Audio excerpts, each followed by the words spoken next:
اور پھر پاؤں ہولے سے نکال لیتے ہیں، بچ جائے تو بڑے خوش ہوتے ہیں، اور جب کھیل ختم ہو جاتے تو اسے گرا دیتے ہیں اپنے ہاتھوں سے۔ بہلول بھی اسی شغل میں لگا ہوا ہے، بہلول یہ کام کر رہا ہے، گروندے بناتا ہے گراتا ہے، گروندے بناتا ہے گراتا ہے۔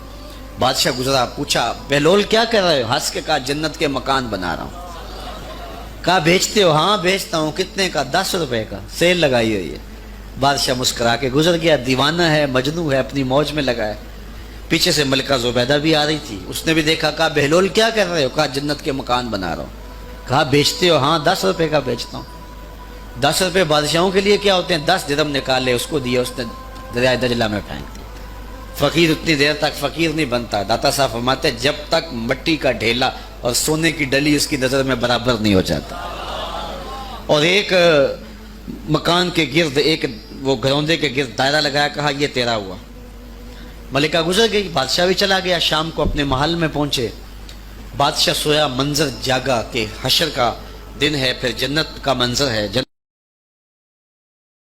ایک مکان تو بڑا ہی اچھا لگا، تو جی چاہا کہ اس مکان کو دیکھوں۔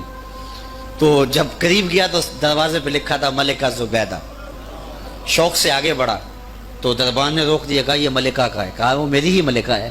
کہا دنیا کے ضابطے اور ہیں، آخرت کے ضابطے اور ہیں۔ بادشاہ کی آنکھ کھل گئی، بے چین ہو گیا، ملکہ کو بیدار کیا، کہا تو کون سا نیک عمل کیا ہے؟ میں نے جنت میں تیرا یوں مال دیکھا ہے۔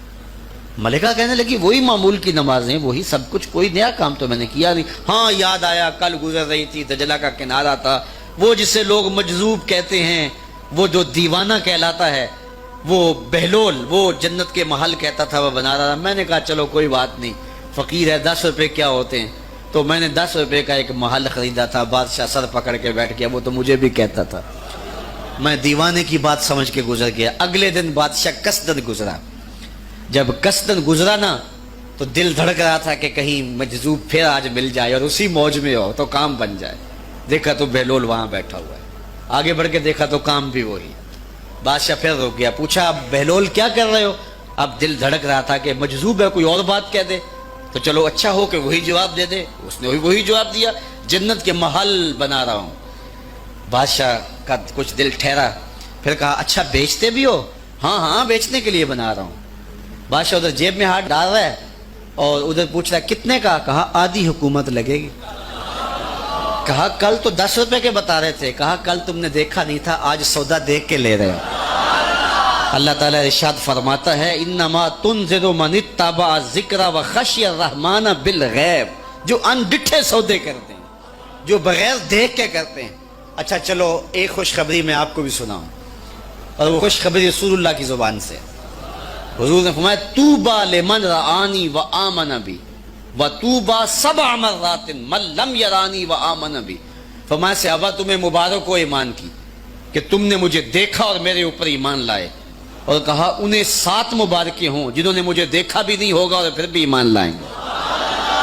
انما تنذر من اتبع الذکر وخشی الرحمن بالغیب فبشرہ بمغفرۃ واجر کریم۔ بڑی عزت والے اجر کی اور خوشخبری بھی۔ تو جس اجر کو میرا رب بھی کریم کہہ رہا ہے وہ اجر کیسا ہوگا؟ تو یہاں تو لہجہ دم توڑتا ہے اور الفاظ ساتھ نہیں دیتے کہ اجر کریم کی کیا تعریف کریں جس اجر کو میرے رب نے بھی کریم کی صفت سے موصوف کر دیا ہے۔ کریم علیہ السلام نے ارشاد فرمایا سن لو تمہارا رب ایک ہے، تمہارا باپ آدم ایک ہے۔ لا فضل لعربی علی عجمی، کسی عربی کو اجمی پر کوئی فضیلت نہیں ہے، اور کسی اجمی کو کسی عربی پر کوئی فضیلت نہیں ہے۔ کسی گورے کو کالے پر، کسی کالے کو گورے پر کوئی فضیلت نہیں۔ فضیلت کا معیار صرف تقوی ہے۔ ہمارے آج بھی ہندوانہ رسمیں ختم نہیں ہو رہی۔ دولت کی تقسیم پر، امیر غریب کی بنیاد پر اس معاشرے میں تقسیم موجود ہے۔ ہمارے دیہاتوں میں چودھری اور کمی کی بنیاد پر تقسیم موجود ہے۔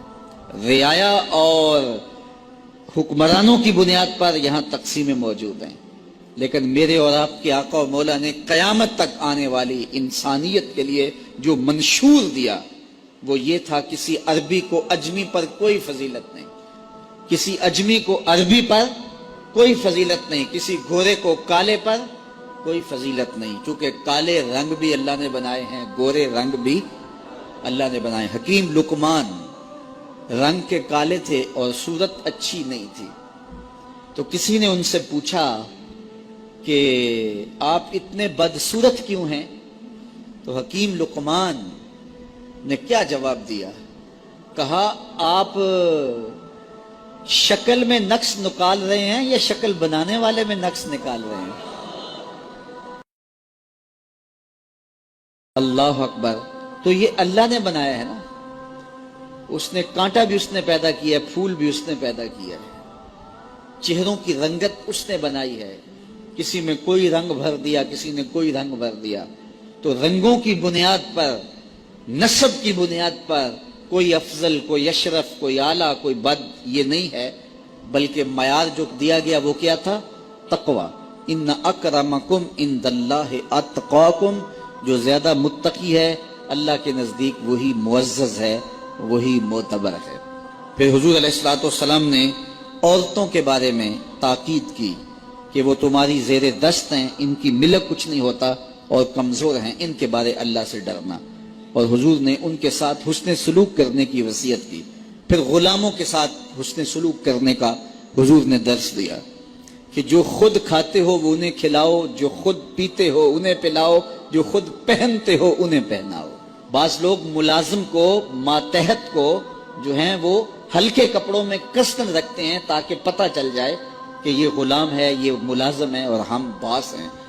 حضور علیہ الصلوۃ والسلام نے ان 3 چیزوں کی تاکید کی. پھر حضور نے ہمسایوں کے حقوق کے حوالے سے بات کی. اور صحابہ فرماتے ہیں کہ اتنی بار حضور نے تاکید کی کہ ہمیں یہ گمان ہوا کہیں وراثت کے اندر حقدار نہ ٹھہرا دیا جائے. تو ہمسایوں کے حقوق کے حوالے سے حضور نے تاکید ارشاد فرمائی. پھر حضور نے 3 باتوں کی تاکید فرمائی. پہلی بات, عمل میں اخلاص پیدا کرو, چونکہ عمل کا خلوص ہی قبولیت کا سبب و ذریعہ ہے. اگر عمل میں خلوص نہیں تو کچھ بھی پلے نہیں ہے. دوسری بات, حاکموں کو وصیت کرنا, جو بادشاہ وقت ہوں, حاکم ہوں, ان کا قبلہ درست کرنے کی کوشش کرنا, یہ ذمہ داری ہے قوم کے اوپر. تیسری بات کی حضور نے یہ وصیت فرمائی, لزوم و جماعت المسلمین, مسلمانوں کی جماعت سے الگ نہ ہونا, الگ الگ ٹولیوں میں نہ بٹنا, لابیاں نہ بنانا, گروہ بندیاں نہ کرنا, جماعت کے ساتھ جڑ کے رہنا, فرقہ بندی سے بچنا اور جماعت وحدہ کا ساتھ دینا. حضور نے فرمایا اتبعوا السواد الاعظم فانه من شذ شذ فی النار. جو بڑی جماعت ہے, سواد اعظم ہے, ان کے ساتھ رہنا, جو ان سے بچھڑ گیا وہ جہنم میں ڈالا جائے گا. در ماہی دا چھوڑی ناہی, نہیں تے ہو جاویں گا روگی, جیڑی بکری اجڑوں وچھڑی او بگیاڑا جوگی. اس لیے لزوم و جماعت المسلمین, مسلمانوں کی جماعت کے ساتھ قائم رہنا. پھر حضور علیہ الصلوۃ والسلام نے فرمایا اے امت مسلمہ, میں تمہیں لاوارث نہیں چھوڑ کے جا رہا, میں تمہارے اندر 2 بھاری چیزیں چھوڑ کے جا رہا ہوں, اور اگر تم ان کو مضبوطی سے تھام لوگے میں ضمانت دیتا ہوں تم کبھی بھی گمراہ نہیں ہوگے. ایک اللہ کی کتاب اور ایک اس کے نبی کی سنت. کہا ان 2 چیزوں کے دامن کو مضبوطی سے پکڑ لو, تم کبھی بھی گمراہ نہیں ہوگے.